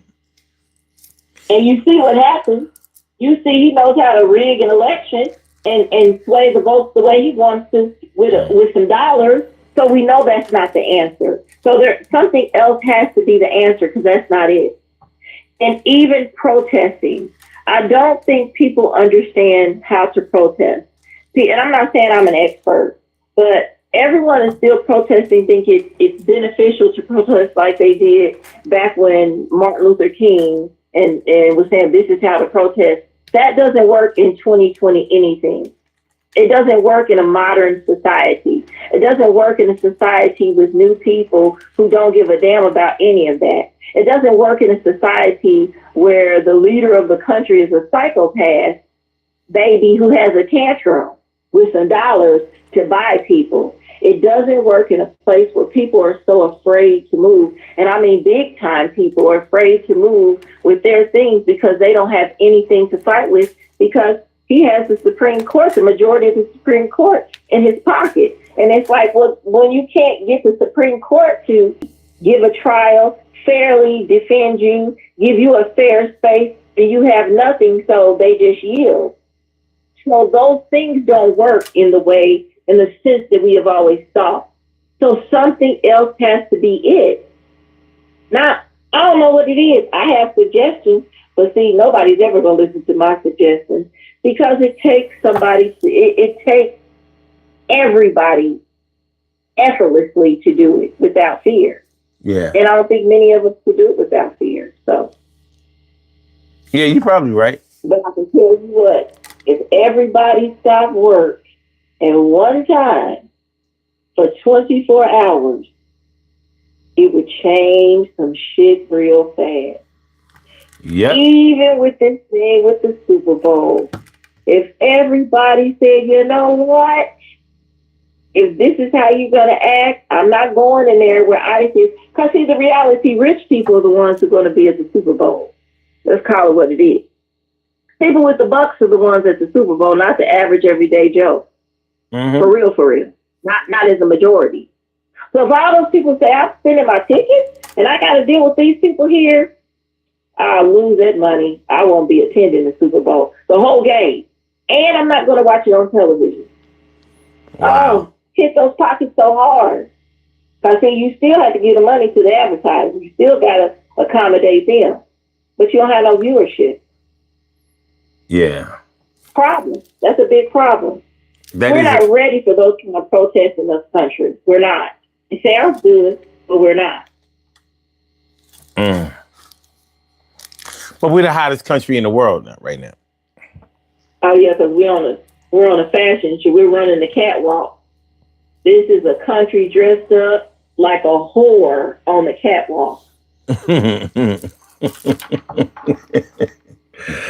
Spread his legs for everybody. Just like a doorknob, everybody get a turn. Yeah, come and get some of this good cooch, everybody. The U.S. got it for you. Why it's rotten to the core. Yeah. Well, something has to give. But I think what it has to give first, is Philly ready? Is Philly ready to fight? Because, see, you know they pick the location they go to. Like, they're not going in the hood. We know that. Because, see, that's a different war. But as a whole, is Philly ready? I mean, they ready as they going to be. Completely ready if they come in to do what has to be done. And I'm not speaking and saying you come and shoot up nobody. I'm not saying none of that. But I'm saying you do what you got to do. That's what I'm saying. Is Philly ready, like as a whole, as a united front to say, you can't come here with the bullshit? I know there are specific areas where they like I remember when the Aryan Nation and the Proud Boys came to Philadelphia to do their march. I watched where they didn't go. I was like, well, strange. They're not going like when they came here. It was strange. You only went downtown. You didn't go in Hallville. You didn't go out in Post. You just went downtown. Well, when they were in Philly, I noticed they just went in certain areas. They didn't go all over because I was like, please go there. Please go in that area. And they didn't. So are y'all ready to move the area to them, maybe? These are the questions I'm asking from these different cities. Like I know specific ones. Atlanta, they're not ready for Atlanta. They just are not. You can come in there and act a clown if you want to, but they're only going to go to specific parts of Atlanta. They're not going to go all over. We know that. Right. Chicago, they didn't hit Chicago for real. They didn't go in those specific areas of Chicago. They didn't do that.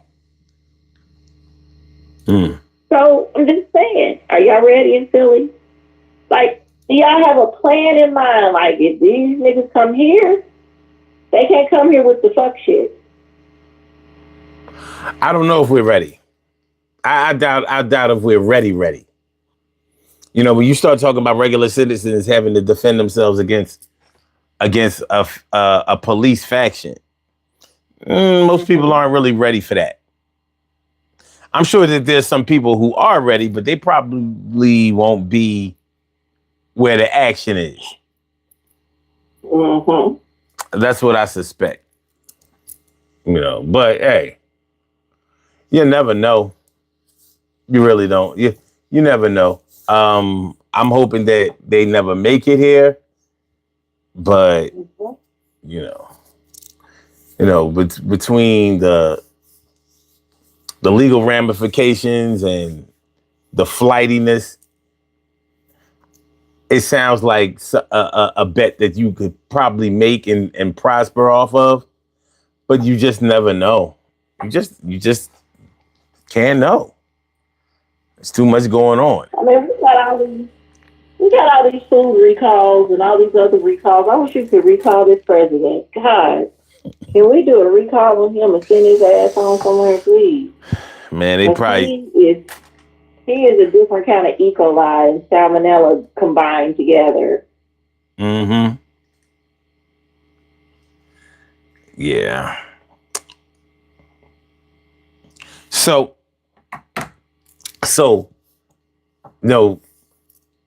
the National Guard being deployed to some of these cities is really just a recipe for destructive behavior and incidences just waiting to happen. And, the biggest problem with that is that's going to give... We're already in the beginning stages of martial law. This is like practice for martial law. But then martial law is going to kick in, and just like the pandemic, when a lot of people were worried about, well, a lot of people refused to stay in during the quarantine because their thing was like, we don't know what they doing outside while they got us bottled up on the inside. And I get that. I totally get that. I think this situation is a little bit different because I've never looked at the pandemic as the thing that was going to get us used to martial law. But I think this is it.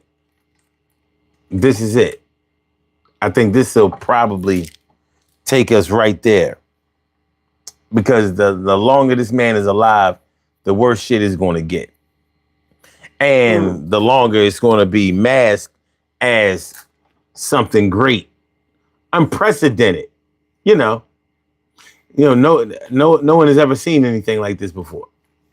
He loves to say that. So that's he's right. We haven't. Oh yeah, we definitely haven't. And I wasn't looking for it when I found it. Mm-hmm. And you can take it wherever the fuck you got it from. You know what I mean? Because we don't need it here. But yeah, I could see that. I could, the whole martial law thing, we got to be really, really careful of that because I really think that that's the ultimate goal. The ultimate goal. Yeah, these are tests. He's just running tests right now. These are tests to see how to make it happen. Mm-hmm. Even though he's going against, he wanted to send the Portland National Guard into Portland, and the judge put a temporary stay on that. So what he decided to do the next day is, I'm going to send in the guards from California to Portland. And the judge is like, the fuck? No, nigga, I told you no. So he decided overnight, well, if I can't send it from California, I'm going to send in the National Guard from Texas to Portland. And they had to get the judge out of her bed. And she was like, the fuck is this? Oh, no. I told your ass no, you big doofus. So now I got to do something different. Now what's funny is he doesn't even know this judge who he appointed because he keeps saying, I don't know why he, and maybe I need to take a look at he and him. And it's like, nigga, it's a she. You're the one who put her in place. What's your problem? She just decided, I'm not with this fuck shit. I'm a Republican. I'm not MAGA. Like, don't get it twisted. I'm not doing this dumb stuff because I took an oath.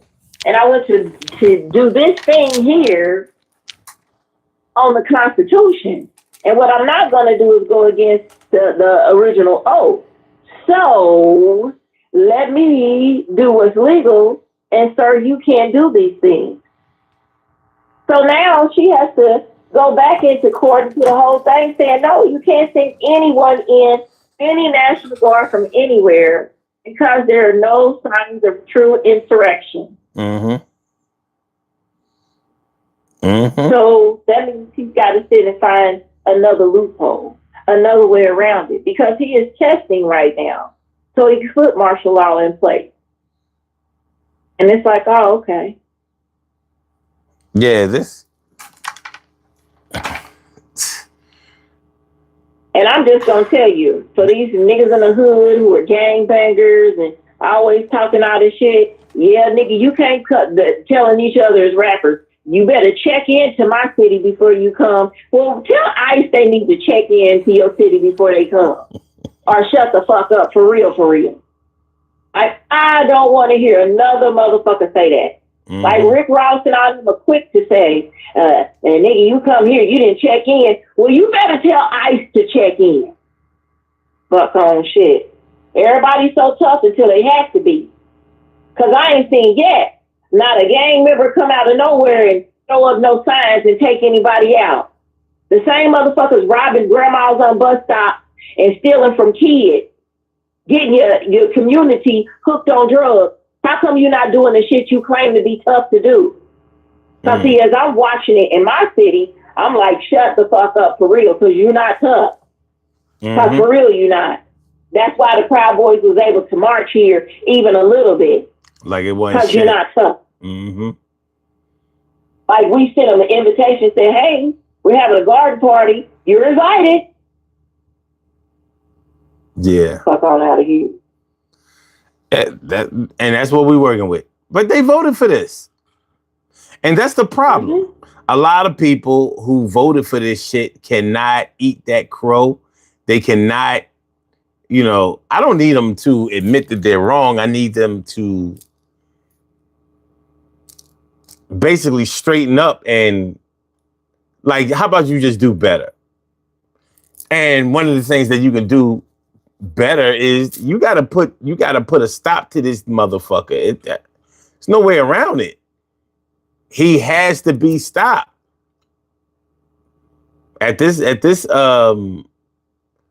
level, at this speed, he has to go. But this we don't have what it takes to fire him. But there's something else that can be done. I have yet to hear anybody say impeach this bastard. I have yet to hear anybody say it. Now, I don't know if they feel like, well, we did that before, and look, nothing happened. I don't know if that's the reason why. But I don't hear anybody saying the word. I don't hear Hakeem opening his arrogant, stupid lips to say none of that. I don't hear Cory Booker saying it. I heard Jasmine say it. I heard Bernie say it. I heard AOC say it. That's it. I don't hear Auntie Maxine saying the shit either. All the people who talk and got good lip service, I don't hear them saying the words that need to be said. They still want to play nice. Fuck playing nice at this point. Yeah. And for the people who voted for him, I have a dilemma. Like, it's keeping me up at night. Because I'm just like, listen, I may have to end a contract. And this is my bread and butter. But the lady I have the contract with is the one who voted this loser in. Because she was worried about her bottom dollar. Now, she has buyer's remorse, and she talks about it all the time, but when I see this stuff happening, I can't feel sympathy for her. And I'm in this torn place, because I'm like, I'm trying to do something here. I'm trying to survive and stay above water and take care of my business here. Right. But damn, I have to cut off my nose to spite my face, because, girl, life is miserable and you're a part of it. You are the fuck around and find out crew. And you causing me to be part of the bullshit too. And everybody I love. No true words have been spoken. You have to feel this for real. This shit is it's crazy. It's crazy. Yeah,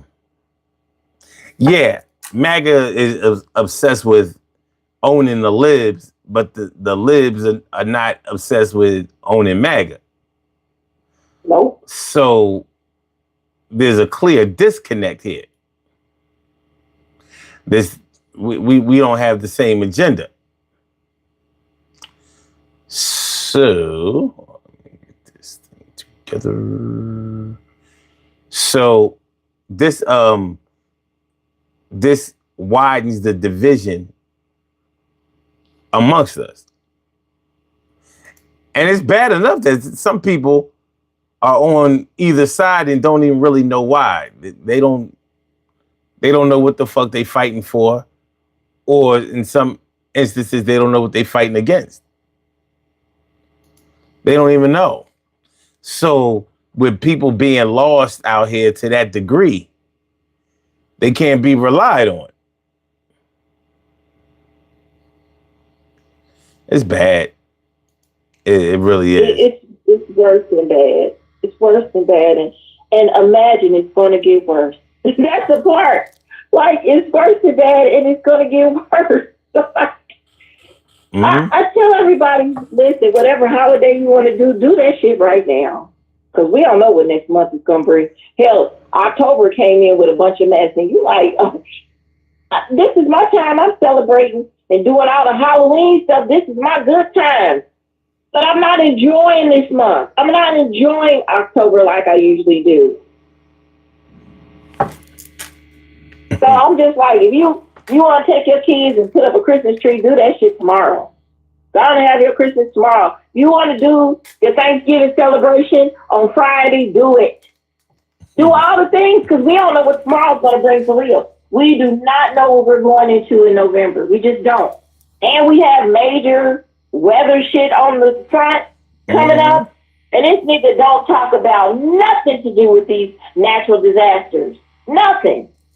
He didn't cut us off from anything that has to do with germs going around, because the measles is still rampant.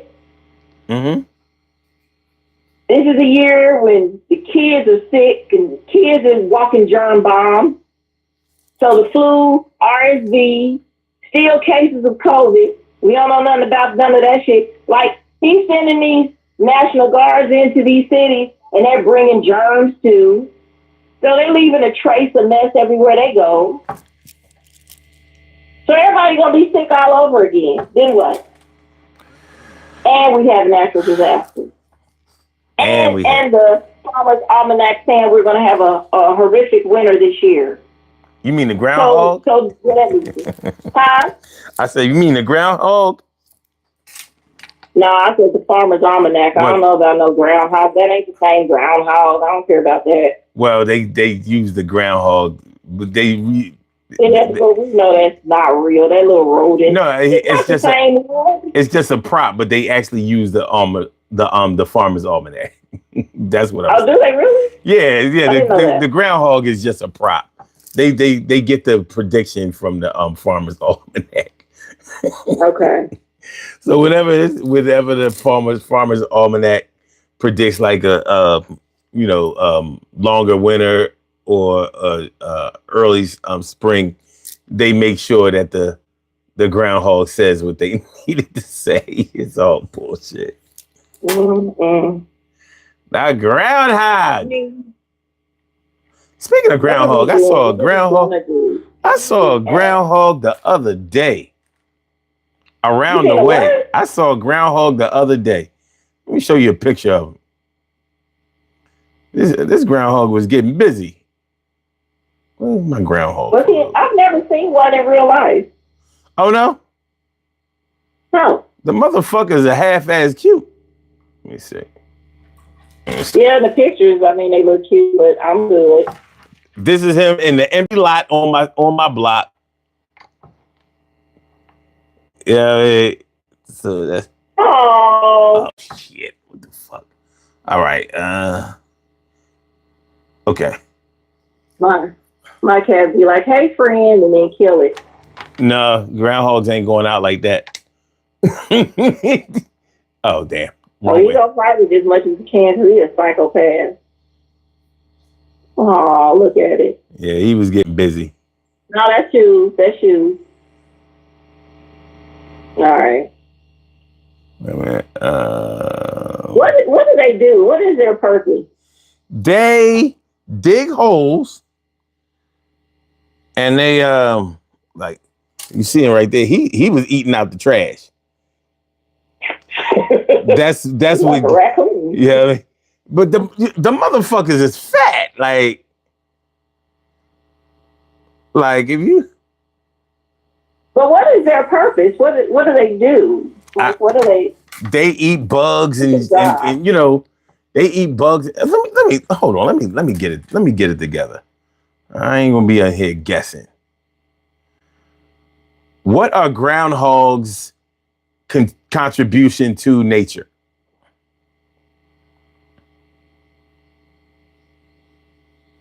Groundhogs are considered ecosystem engineers because their extensive burrowing and foraging significantly affects soil health, nutrition distribution, and local biodiversity.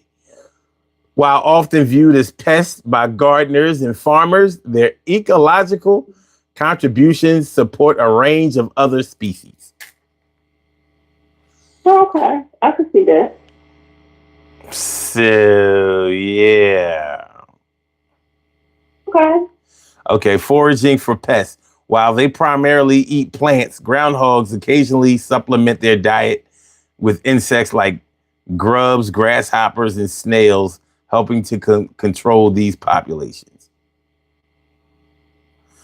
Wow. I haven't seen snails in a long time. They're prey for predators. Groundhogs are often a vital food source for larger predators in their ecosystem. These can include coyotes, foxes, bobcats, weasels, and large birds of prey like hawks and eagles. So they get ate. Yeah. That's probably why I haven't seen any, because we have hawks real bad here. You wouldn't think, but we do.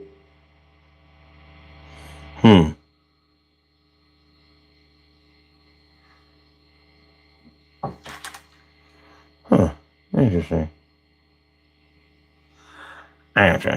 Very interesting.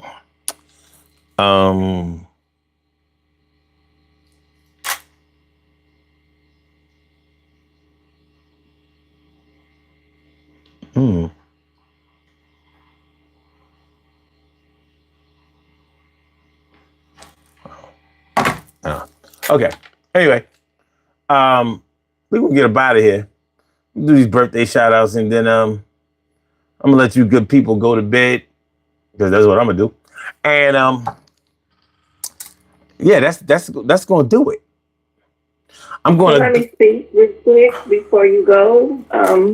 Happy birthday to the birthday people, and I want to say this is one of the reasons why when we get ready to go, I always tell people to stay safe and hug your babies close, because we just don't know what's next. I'd hate to wake up and see that the National Guard has come into Philly and shown out, and that I'm worried, you know what I'm saying, about everybody. Like, what happened here? What happened there? And see this gotten bad, because of course I don't want to see where it turns in, it erupts into a bunch of violence. Of course no one wants that. But it's a concern because it might happen, because everybody's not going to lay down and take it. That's the thing. And as much as I'm saying the gangsters aren't doing anything, low key, I don't want them to either, because I know how that goes. And there's no winner. There are no winners in war. We know that. There are no winners. There's always casualties. And casualties are always the most innocent, seniors and children. And I never want to wake up and see that kind of problem. But when I'm saying everybody move lightly, I mean that out of my heart, out of my soul. Move lightly. Watch your surroundings, because he has incited people just to think it's okay. And I'm not talking about Karens. I'm talking about everybody in your worst nightmare to think it's okay to do whatever the fuck they want to do. So when I say be safe, I mean that in every ounce of being the blood in my body. Be safe and move easily and hug your babies and protect them. So that's it. Sounds good to me. Everybody. All right. All right, let's do these birthday shout outs. Kim, thanks for coming through once again. Thanks for the information. Thanks for the passion. And thanks for being down always. Appreciate it. Yep. All right. Peace. All right, peace. We have some birthday shout outs to do. Some people were born on this glorious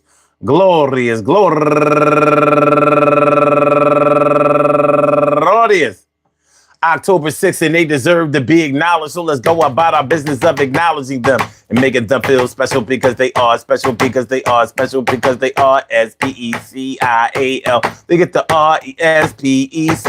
They are S-P-E-C-I-A-L. They get the R-E-S-P-E-C-T. They are S-P-E-C-I-A-L. They get the R-E-S-P-E-C-T. They get number one out the box.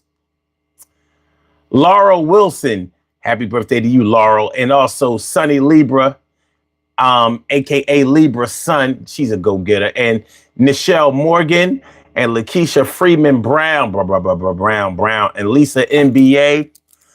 And also my girl go-getter Dorothy Webb, happy birthday to you. And last but not least, my girl that I've known all my life, that I can remember. I'm a couple of years older, a few years older than her. My girl, Mona John, I want to say happy birthday to all of y'all. And I hope that today finds you all in good health, happiness, mind, body, soul, and spirit. And that goes out to each and every person out there born on this glorious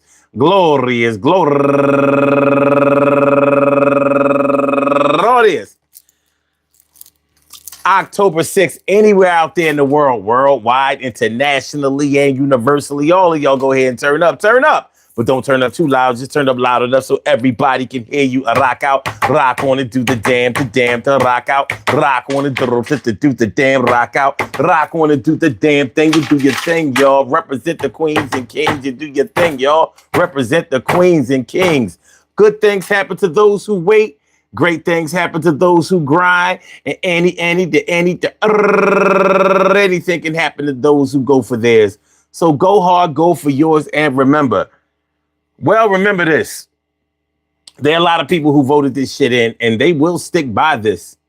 So as disheartening as it seems that there are the American military being deployed upon real citizen, real born, bred, no other home country to claim Americans, just remember that there are plenty of people who voted for this and who think that it's a pretty good idea. Now, whether they think that it's a good idea because of the propaganda or because they think it's a good idea because they really believe that this is the right way to go. There are many people out here who really believe that this country needs to be shaken up and that the previous system needs to be taken down and by any means necessary, it needs to be rebuilt, even if it doesn't look good, sound good, smell good, feel good. And that's something that we have to keep in mind. So as we're waiting for people to have an epiphany, to feel better, do better, and perform better amongst us, that's a waiting game that has the likelihood of the Philadelphia Phillies running the table and winning 3 in a row and moving on to the NLCS. What are the chances? Save your money, protect your babies. Peace to all my day ones, my everydays, and my brand news. I love y'all to death, resuscitate y'all, love y'all right back to life. We will be back tomorrow night, 2 a.m. in the morning. Y'all know how we do for another daily Go-Getterism show. I want to thank all of y'all for coming through. I appreciate it so much. Mucho. Hit the like button, share the show, subscribe to the channel. Peace.